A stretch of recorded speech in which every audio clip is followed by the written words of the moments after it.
Good evening class 10th students. एक doubt आया था, सॉल्व कर रहा हूं। एपी का क्वेश्चन है, the sum of the four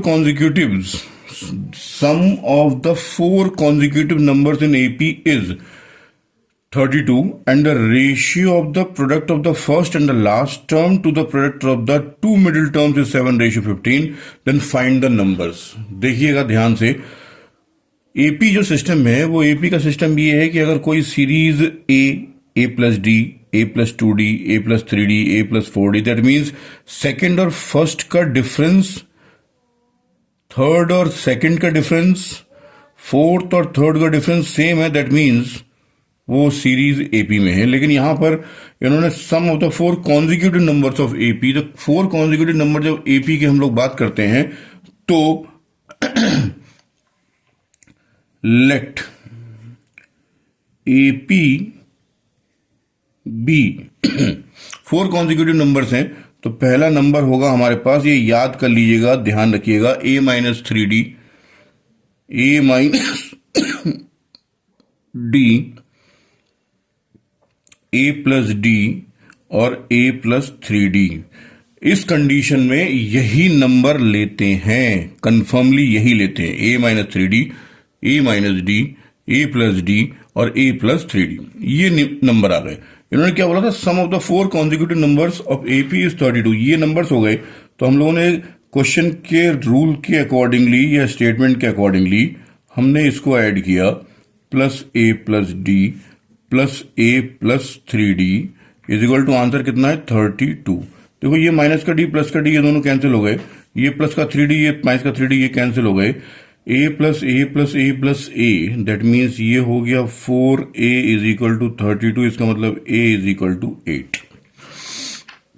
आपके पास a की वैल्यू कितनी आ गई, 8। ये सिचुएशन पहली थी। अब situation and, the ratio of the product of the first and the last term, first term a minus 3d and the last term a plus 3d, इन दोनों की मल्टीप्लाई का ratio, first and last term product of the two middle terms. Two middle terms कौन सी हैं, a minus d और a plus d का ratio कितना आ रहा है, 7:15।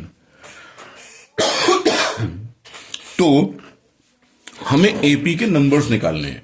अब रूल के हिसाब से देखो, हमने ए तो निकाल लिया, अगर डी मिल जाए तो ए और डी यहां रख दो, यहां रख दो, यहां और यहां, तो सारी सीरीज हमारे पास निकल के आ जाएगी। तो हमने क्या किया, इसको पहले सॉल्व करने की कोशिश करी। देखो ध्यान से, a minus 3d, a plus 3d, इसका मतलब a प्लस बी और a माइनस बी के फॉर्मूले से ये खोल सकता है। तो ये हो गया a स्क्वायर, ये हो गया माइनस 3d का होल स्क्वायर।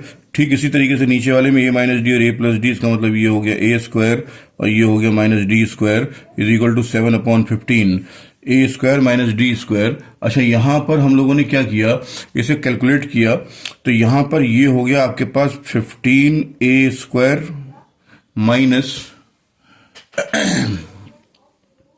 ये 3 3 9d का होल स्क्वायर और 15, तो यानी ये हो गया आपके पास 15 into 9 135d square is equal to ये हो गया 7a स्क्वायर और ये हो गया माइनस 7d स्क्वायर। इसको इधर ले आए तो ये हो गया 15a square minus 7a square is equal to minus 7d square plus 135d square.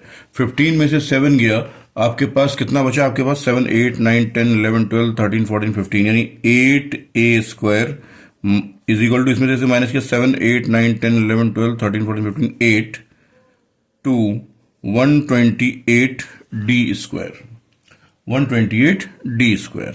यहां तक ठीक है।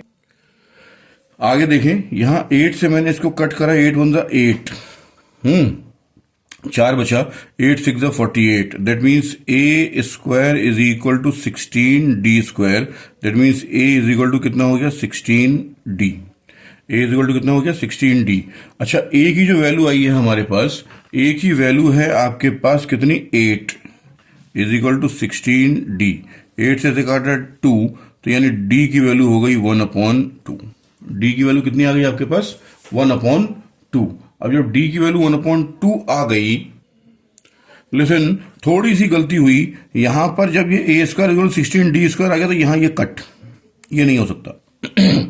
देखो ध्यान से, a is equal to under root 16d², that means a is equal to हो गया 4d। a is equal to कितना हो गया 4d। यहां तक की कहानी ठीक है। यहां तक के बाद अगर मैं इसी नंबर को फिर से एक लूं, एक और दूसरे पैटर्न के हिसाब से, यानी a² is equal to 16d², तो a की वैल्यू कितनी है मेरे पास 8 into 8 is equal to 16d²। ठीक है, जरा देखना ध्यान से, तो ये 8 into 8 upon 16 is equal to हो गया d², 8 2 जा और 2 4 जा।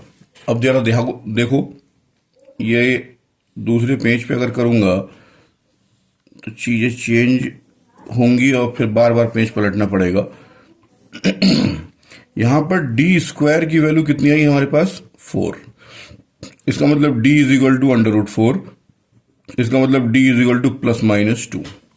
d is equal to plus minus 2।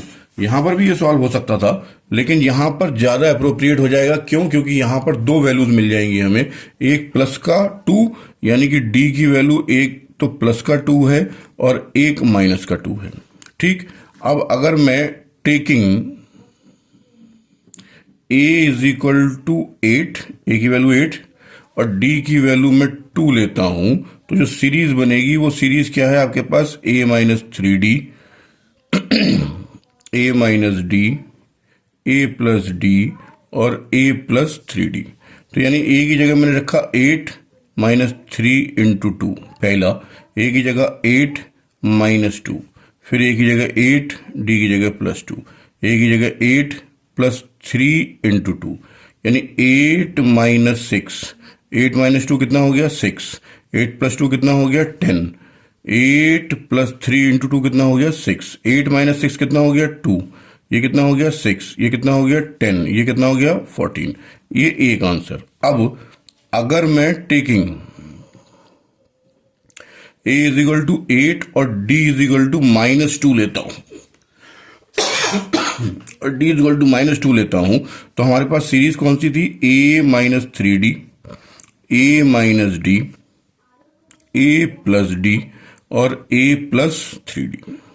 यानी a की जगह कितना आया 8 माइनस 3, d की जगह माइनस 2, a की जगह 8, ये माइनस और ये माइनस का d की वैल्यू कितनी थी हमारे पास माइनस 2, फिर a की जगह कितना है आपके पास 8 प्लस d की वैल्यू कितनी है माइनस 2, फिर a की जगह कितनी है 8 प्लस 3, d की जगह कितनी है माइनस 2। इसे कैलकुलेट किया 8 माइनस माइनस प्लस, ये हो गया 6, ये हो गया 8 माइनस माइनस प्लस, ये 8 प्लस माइनस माइनस, ये 8 प्लस माइनस माइनस, 8 अच्छे कितना हो गया 14, 8 और 2 कितना हो गया 10, ये कितना हो गया 6, ये कितना हो गया 2। यहां देखो ये सीरीज इधर से चल रही है 2 6 10 14 और यहां पर 10 14 6 2। Question is solve. Is that okay everybody? Thank you.